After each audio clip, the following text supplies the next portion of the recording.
Well, hello and welcome to the Informed Traveler Podcast, a weekly travel podcast where our goal is to help you become a more informed traveler.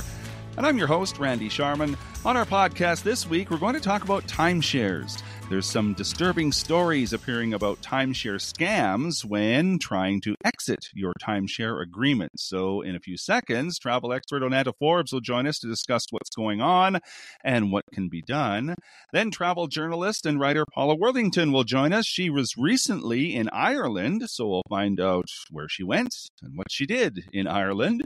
And Ken Stewart from Crowfoot Travel Solutions will be along to give us a few destination ideas and travel deals with our weekly roundup. But first, let's kick things off, chatting with travel expert Onanta Forbes, who joins us each week to discuss some of the travel news and travel trends. You can follow her adventures on Instagram, Facebook, and X at Onanta Forbes. OnantaForbes.com is her website. Hi, Onanta. Andy, how are you? I'm good, thank you. We're going to talk about timeshares. Have you ever attended one of those timeshare presentations? No, I deliberately try and avoid it. And I can see them coming, so I know when to run. I've attended a couple of them. They are very, very high pressure tactics, and you've really gotta be disciplined to keep saying no, unless you want one. And you know, let's before we get into the timeshare thing, they do work for a lot of people, and a lot of people are satisfied. So you know, if you're satisfied, if that's what you like and that's your thing, good on you, right? That's right, yeah, because it's the opportunity to go back to maybe a place that you really enjoy or explore different places around the world where you can buy or you can trade or, yeah, so it works for some and it may not appeal to others, but you know what? That's okay. Yeah, exactly. Each to their own. If it works for you, good. If it doesn't, you can run into all kinds of problems. There are all kinds of scams out there. And, you know, I think overall, the timeshare industry does have a bit of a bad reputation. Would you say that? Right. Well, it definitely, as you say, comes across at times as high pressure. It comes across where if you do buy a timeshare, can you get out of it? Like for whatever reason, maybe your kids are grown up or you have a different interest or maybe health doesn't allow you to travel anymore. So can you get out of it? And I think that's the biggest thing is does it have long-term value for many people? And you do have to be aware of you are dealing in a different country. So there's different laws, there's different scenarios that can come up that you really need to be on your toes and maybe have some legal advice about going forward or with regards to keeping it or getting out of it. So there's lots of scams out there that buyer beware. Yeah, I guess, yeah, that's the key. Buyer beware.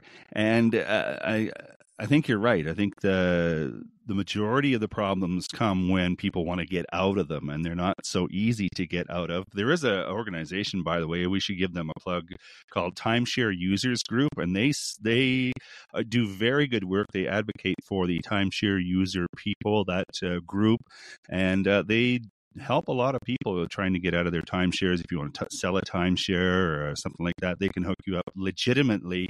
And this is the latest scam that we're going to talk about. It's again, the scam isn't the timeshare itself; it's getting out of the timeshare. Correct? Right, and that's it exactly. So we've heard of different scenarios in different media outlets where somebody wants to sell it and then they get an offer, but before they can get out of the timeshare agreement that they've already have, they have to pay fees like opening and closing fees, tax fees. So at the end of the day, they are spending a lot of upfront charges before they even get any money back to for their timeshare value. So you have to be aware because there's situations where very sophisticated, like almost like a circuitous thing, like a lawyer will call, a realtor will call, and you think that this is a great deal and you're going to get good value for your money and you're going to get out of it, but really you're spending more money than you're going to get back. There's lots of scenarios where there's different call centers are set up that are very sophisticated that can lure you into further, I guess, cost. And they have fake websites with for U.S. lawyers and brokers. They provide official looking forms and contracts. There's even where a victim has kind of clued in, but there's even follow up calls from purported investigators offering to help recover funds. So that's what I mean by circuitous. It starts off with I'm selling it, then I'm scammed, and then I'm getting scammed again because the people who are trying to recover the funds aren't legitimate. We're talking about not just a few $100s here. We're talking thousands of dollars that people are asked to pay, like you say, to so-called lawyers and realtors to get out of their timeshare, and really they're not legit at all, and they look very sophisticated, and pretty much you got to be again on your toes not to be fooled. Right. And so that's why it's good to get legal advice so that they can go over all the documentation that is presented to see if there's any red flags. And it's right now, like we're getting stories about, being in Jalisco in the Puerto Vallarta area, but it's expanded to Cancun, which are top spots for Canadians and U.S. Travelers to look at timeshares. So again, very important to see, if timeshares are good for you, if it's the opportunity to get out of it, how can you legally?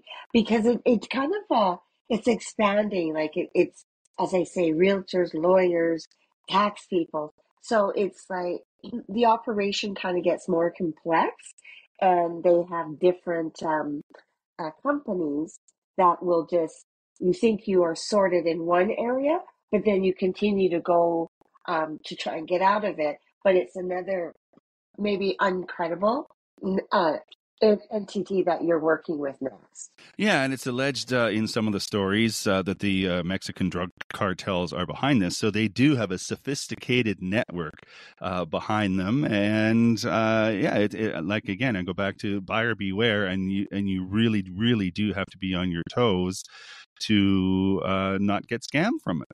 Right. And when we were in Mexico, we were talking to a local tour operator that mentioned that, it's not just the cartel, the drug cartel, but they're into different businesses, as you say, like real estate or restaurants, that seem legit. And sometimes in some cases, they're saying that they're making more money in this entity than into the drugs. So again, you're in a different country, so you have to be aware that multiple complex operations are set up, and you might be participating in them without you actually knowing it. Exactly. So I guess the best way to avoid anything with a timeshare is just not get involved in the first place, right? Yeah, yeah, but it's a very attractive offer, and you're in the moment, and the weather's beautiful, and it, it's easy to be drawn in. So but again, as we all are saying, if it looks good, it might not be so good. Yeah, right. And again, for some people, it works, and that's fine. And again, we're not knocking the actual timeshare operation. It's the people that are scamming you, trying if you wanted to get out of that timeshare. That's what's going on, right? Yeah, it's the perpetual bill, right? Like you enter a timeshare, you may want to upgrade it, short-term rental um, opportunity, but at the end of the day, are you really making any money or breaking even? And I think now, because maybe 20 years ago, 30 years ago, even longer, timeshares were attractive. But now, with the advent of Airbnb and VRBOs and those types of options, you have so many more options out there that you don't have to fork out thousands of dollars to go back to the same place. All you have to do is, go on VRBO or Airbnb, whatever your choice, Yeah. and do it that way now. Yes, and that's really a growing market. You see, like from a travel perspective, I've definitely seen the transition from, people coming, they book an all inclusive, and they're off they go, or just book a hotel. Well, there's so many options for accommodation rentals now that really again, you have to be aware of what you're doing and always read rental contracts because if you don't have a travel agent assisting you, because Airbnbs and VRBOs don't usually include a travel agent as part of the equation, you do have to be aware of what you're signing and what you're paying out. And if you do have a timeshare, I do highly recommend going on the Timeshare User Group website. I'm going to give them a plug. It's TUG2.net. So TUG2.net. It's the Timeshare Users Group. They will help you out with if you have a timeshare, if you wanted to sell your timeshare, if you want information on how to exit out of your timeshare, or even if you wanted to rent a short-term timeshare just for a week or two with someone who already has one. They have all kinds of tips and advice on there. It's a really good website. Yeah, information is power. And in this day and age, you can find so much out before you actually sign on the dotted line. So good advice. Very true. Onanta Forbes is a travel expert. You can follow her on Facebook, Instagram, and X at Onanta Forbes. OnantaForbes.com is her website. Thanks, Onanta. Thank you.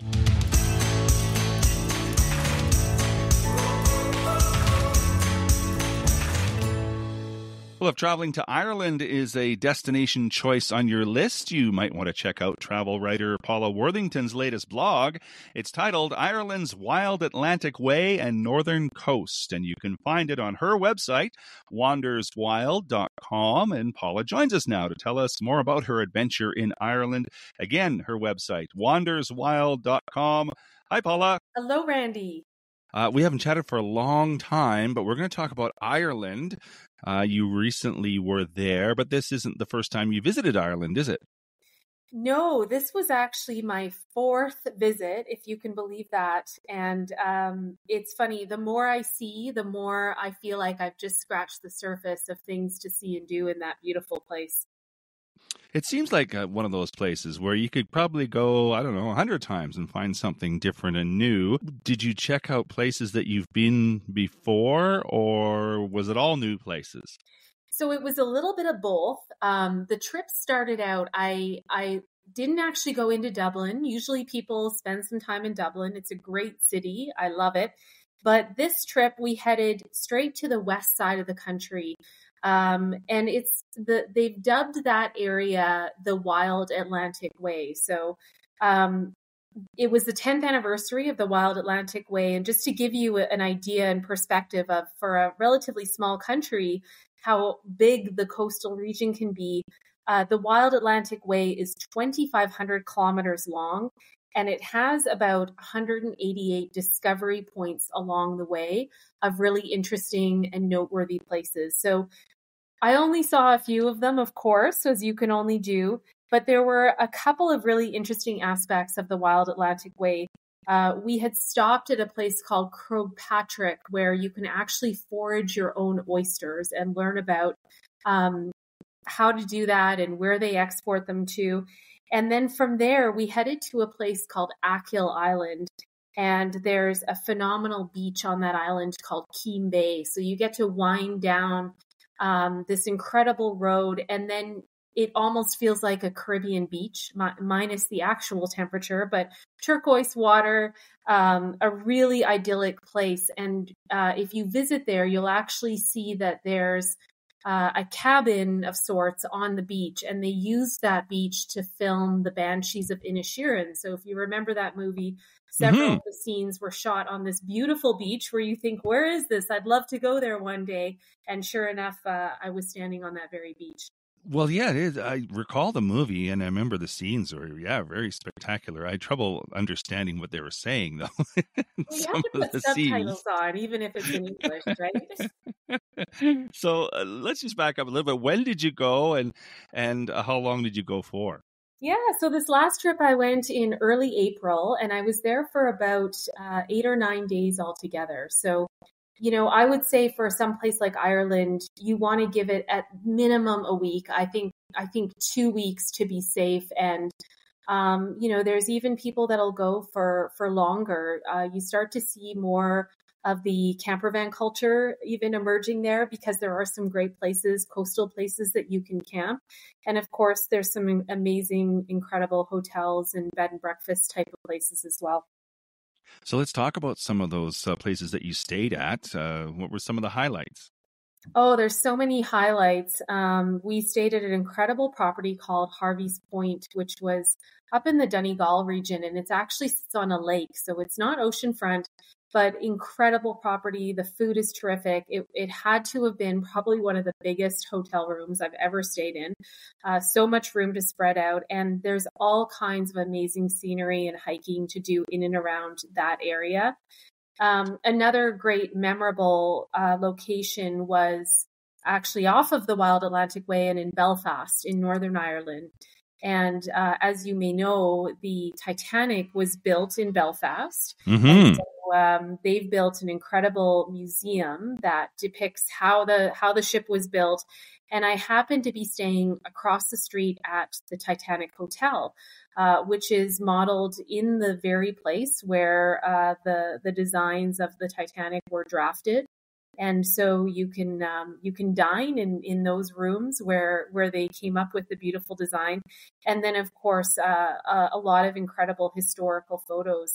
And what was really special about the night where I stayed there is that it was the anniversary, I guess you would call it, but a commemoration on the anniversary of when the Titanic sank. So the museum itself had some fantastic events that night where they had live actors that were depicting different people in history that were connected with the ship. And it was a really, really interesting way to immerse ourselves in the exhibits, to understand more of the story behind the ship, and also just see it in a whole new way. That just sounds so amazing. I'm a big Titanic buff, so that is so high on my list of places to see, and it would be the first place I would go to if I was in Ireland. It just sounds so amazing. Well, and the if you Google it online, and of course I'll have photos of it on my blog, but when you look up at the museum, it looks like the front of a ship, and the way they built it is the height of the museum is the same height as the bow that the Titanic was. Oh, so cool. It really gives you that instant, immense perspective of how big of a ship it was, and how it must have been for people traveling on that ship to walk up to the dock. I mean, it must have been such an incredible sight. Mm-hmm. And when you think of it nowadays, the Titanic is just a mere shadow of some of the cruise ships now, right? Yeah, absolutely. I mean, at the time, you look at some of the imagery and some of the finishings, it was unbelievable, the level of detail they went to in terms of building that ship. And of course, an incredible legacy that I know that all of us historically, we've really been tied and drawn to those stories. Mm-hmm. Well, that definitely would be the highlight for me. After that, I was just like, okay, everything else is just gravy. So talk about some of the other things you did while you were in Ireland. Yeah, and not far from Belfast is a region that I think really came on the map in the last decade or so, which is the Causeway. The Giant's Causeway is there, which of course is this incredible natural site where there's these hexagonal shaped stones. And we happened to be there at around 9 a.m. when it opens on a Sunday morning. And I'll have to say, we pretty much had the place to ourselves. So if you're planning a trip to Northern Ireland and you want to go to the Giant's Causeway and you want to get those incredible photographs, I would recommend a 9 o'clock on a Sunday, because they said it's quite typical where it's quiet. Whereas later in the day and other days of the week, it can get quite busy because, of course, it's a really popular attraction. And really close to that, there's another outdoor attraction, which is called the Carrick Areed Rope Bridge. And it's a bridge you can cross. It's about a good, at least 100 feet above the ocean. And it takes you over to this little island. And the bridge was actually first constructed in 1755. And fishermen would use that bridge to go over to the island to collect their catch and then come back over to the mainland. So thankfully, the bridge has gone through a few upgrades. It is still a suspension bridge, so you definitely can sense the movement of it, but it's a really great way. There's a beautiful walk down to it, and you really can take in that North Coast scenery, which is just unbelievable. While you were talking, I pulled up your Instagram page and looked at some of the images. If people want to go on and follow you on Instagram, P_Worthington. Yeah. There's a picture there of the Dairy Girls, the TV show, which I watched. It's a great show. Talk about that a little bit. It's such a great show. And Derry, the show has really put Derry on the map. And I know that when people think of Northern Ireland, they think of Belfast. But Derry, in and of itself, is such a historic city. It's a walled city, so you probably remember seeing the wall a little bit in the show. But there's a medieval wall that goes all the way around the city center. And Derry was a place that had several major events during the Troubles. But it is a very peaceful place today.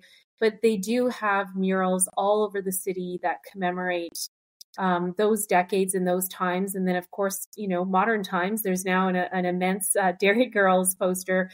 And you can actually take a Dairy Girls themed tour of Derry. We did a walking tour with McCrossan Tours. And Charlene, who's the owner there, she does a Dairy Girls tour where you can see some of the sites in the city that were part of the show. So we got a little bit of a taste of that, and she's fantastic. She's a Dairy girl in and of herself, and so she has some really great stories. That sounds fantastic. Again, if people haven't seen the show, it follows young teenage girls through the violent times of Northern Ireland during the IRA and those times. It's a historical piece. It's very well written, and it's a really good show. So I highly recommend it. What else now? Well, and I was going to just mention about Derry too, and you mentioned about the Troubles. There are some amazing museums that talk about those times for people that are interested in just understanding that piece of history. They're in the middle of constructing a new museum, which is called the Derry Peacemakers Museum, which will be open later this year. And I think that it's going to tell some pretty incredible stories. And the Museum of Free Derry is another one. Again, I think that understanding challenges of the past will help make sure that hopefully we don't repeat them. And it's really amazing to see how that city and the region is now in a place of peace. So Derry isn't always on people's radar, but I would say is absolutely worth at least a couple days to visit because there's a lot more below the surface to that historic city. Is it expensive? I'm not specifically looking for pricing here or anything like that, but is it relatively inexpensive or expensive compared to, I don't know, other countries that you've been to? I would say it's probably on par with a lot of places. We're at the mercy of our Canadian exchange rate, of course. So I think that, what I find is in Ireland, one thing which is great is the vast majority of hotels, and always inquire first, but the vast majority will offer a full breakfast with your accommodation. So keep that in mind because you can have a really great morning feast accompanied with a lot of your stays. And what I think is great about Ireland is that so much of what you want to go see and do, as you know, Randy, I'm a walker. I love to walk in destinations, but there's so many places that you can access at either very low cost or that you can enjoy for free. So, for example, we rode e-bikes on a section of what they call the Great Western Greenway, which is a beautiful bike pathway that runs for, I read somewhere it's over 40, now it might be over 55 kilometers in length. And it's known as one of the top 3 cycle trails in the world. And you can see mountains and sheep and ruins, and you go through quaint small towns, and you can do all that for the cost of renting an e-bike for a couple of hours. So there are so many things that you can do economically and still take in the incredible landscapes of the country. Mm-hmm. So you started in Dublin? So I flew into Dublin, yeah. and went straight across to a town called Westport. and Westport is on the far west side of the country. And then from there, we worked our way north, so up towards Achill Island, Sligo, into County Donegal. And County Donegal has a destination called Slieve League, which isn't on people's radar. So I wanted to be sure to talk about it today. When we think of massive cliffs in Ireland, a lot of people think of the cliffs of Moher, which are on the west side of the country, spectacular. In the northern part, which not in Northern Ireland, but still the south, but it's Donegal in the north. Very confusing. They have cliffs called Slieve League. And these cliffs are actually 3 times the height of the cliffs of Moher. And they're not as well known. And you can actually go up, you can hike all the way up the cliffs if you want to. But they rise up over 600 meters above the ocean. And on the way up to them and then coming down the other side was some of the most incredible scenery I've ever seen. We went up along the coastline and then we came down inland, and there were these beautiful valleys and farms. And I think that's such a great appeal of Ireland is every 20 minutes, the scenery changes. You can be in mountains, you can be on the top of a cliff, you can be looking out at the ocean, you can be in a forested area, you can be in a lake. And there's just so much to see and do. And there's so much packed within a relatively small country. Yeah, it all sounds amazing, and I think that's why Ireland, I think, still remains a popular place to visit. Did you manage? Okay, let's talk about some of the foods and things like that. And I always think if you're going anywhere in the UK, going to a local pub would be a lot of fun. Did you do that, or what were the local people like? Well, of course. You have to enjoy a pub. I think, and I mentioned this on Instagram, one of the best things of Ireland are the people. They're so hospitable. They're so friendly. They're so down to earth. In the pubs, a lot of them will have nightly music, traditional Irish music. The food in Ireland is unbelievable. We ate at a restaurant in Sligo called Hooked, which is really memorable. A world-class chef that's opened that restaurant. And, you still can have certainly your staples of fish and potatoes, which I love any day of the week. But they also have a lot of pride in local food. And there's foodie tours along the Coastal Causeway. Wendy Gallagher there will take you to local farms and you get to meet the farmers.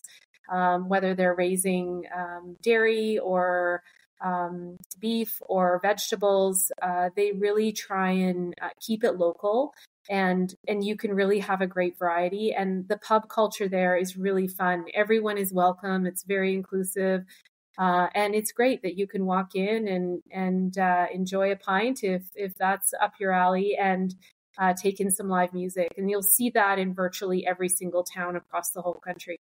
They must treat you like a celebrity or something. Oh, she's from Canada, Well, and I don't think I have any Irish heritage, but a lot of Canadians, millions of Canadians identify as having Irish roots.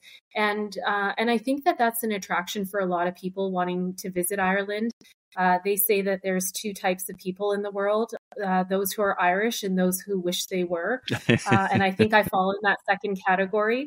But if you are in Ireland and you're in Dublin, and I experienced this on my last trip, it's called the Epic Museum. And it's a really incredible interactive museum that talks about the story of the immigration from Ireland. And if you think you have Irish roots, you can look up your genealogy there and start to trace it. And so I think that the genealogical family history travel is a huge appeal for a lot of people because they want to understand their roots. And if those roots take them into Ireland, then it's a really fun adventure for people to go back several generations and understand where they came from. Is there something that you didn't do that you wished you would have done after you got home and go, oh, I wish I would have done that now? Or you just didn't have time to do something that you'd that's on your next trip? There's always something I want to go back and do. Luckily enough, I'm actually headed back through Ireland later this spring on my way to Germany. And so on this next trip there already, I'm going to be going to Galway. And Galway's on the west side of the country. And I'm going to be doing a little bit of exploring in and around there.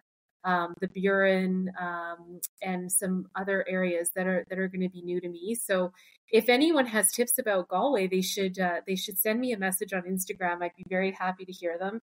And like I said, Ireland is very hospitable, very, very appealing because of all the different things you can see, and the people really do make a difference.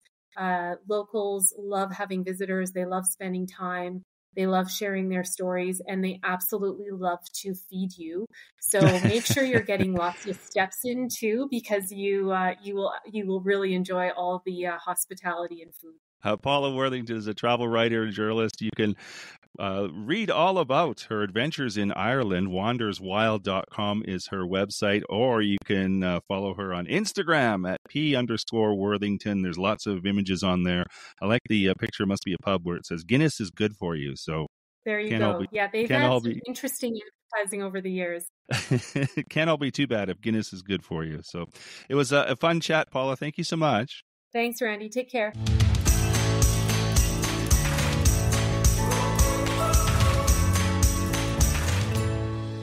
This is the Informed Traveler Podcast. I'm Randy Sharman. Just want to remind you of our website, theinformedtraveler.org. That's where you can find our contact page if you have any questions or comments about the podcast. You can also email me with any questions you might have. My email address is randy@theinformedtraveler.org. And if you want to get up-to-date travel info through the week, or just see a few amusing travel stories and links, you can like us on Facebook at facebook.com/informedtraveler, or you can follow me on X at Informed Traveler. So now, as always, we'd like to end the show with our weekly roundup, and joining us to do that is Ken Stewart from Crowfoot Travel Solutions. What's going on this week? Well, again, we always like to throw this little reminder in there because we think it's super important, and surprisingly how many people don't think about it. Is whether you're traveling now, or you're even thinking about maybe traveling a year from now, go check your passport.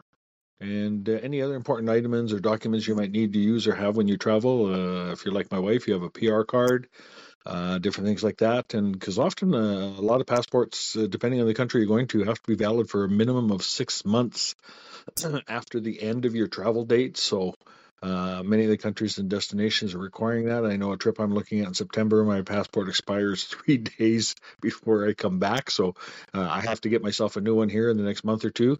And we'll let you know how seamlessly that process goes. And also remember, you can always check the Canadian government website, along with reaching out to the consulate of a country that you're traveling to, if it's one of those exotic ones that we're not really familiar with, to get the update to information and entry requirements, as they can change. Recently, over the last few months, we did see changes with Egypt and India, and they were going to start April 10th of 2024 for Brazil, that you had to have a passport, and that one's a very extensive one to do, but they've actually pushed that back to now 2025, which is a good thing, because that's where I'm tentatively going in October, so I don't have to worry about that now. And so again, just one of those things, don't leave it until the last minute, so you have to rush and try and get an urgent one and get all the forms done and get your passport pictures, all that kind of stuff. Just go have a look, put it on your calendar. Exactly. Once every 6 months. Well, have a peek. We did just that because we had to renew our children's passports because we'll be in Los Angeles next week. So, the process, depending on how you do it, can be a smooth process, or it can be not a smooth process. Depends on how well you fill out that application, I think. Did you actually go down, or did you send it in?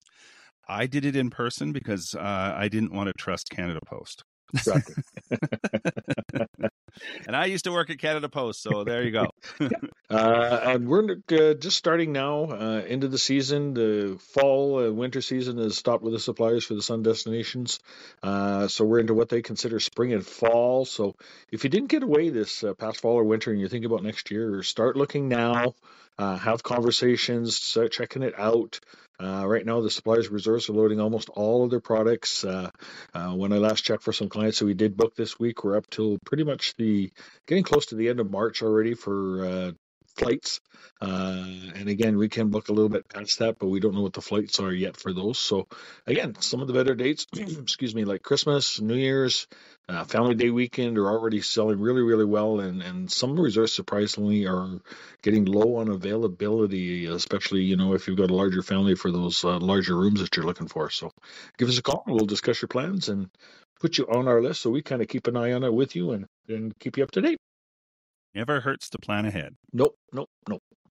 Air Canada Vacation wants you help with that new sun destination for next year. So until July 1st, right now, you can save up to $250 a person. So a family of four like yourself, that's $1,000 on select vacations. They've got a ton to choose from. And again, with Air Canada Vacations, you also own Aeroplan points. And on occasions, if you're a member of our travel club, there's bonus Aeroplan points by booking through our office. So again, another reason to use a travel agent. Those points all add up.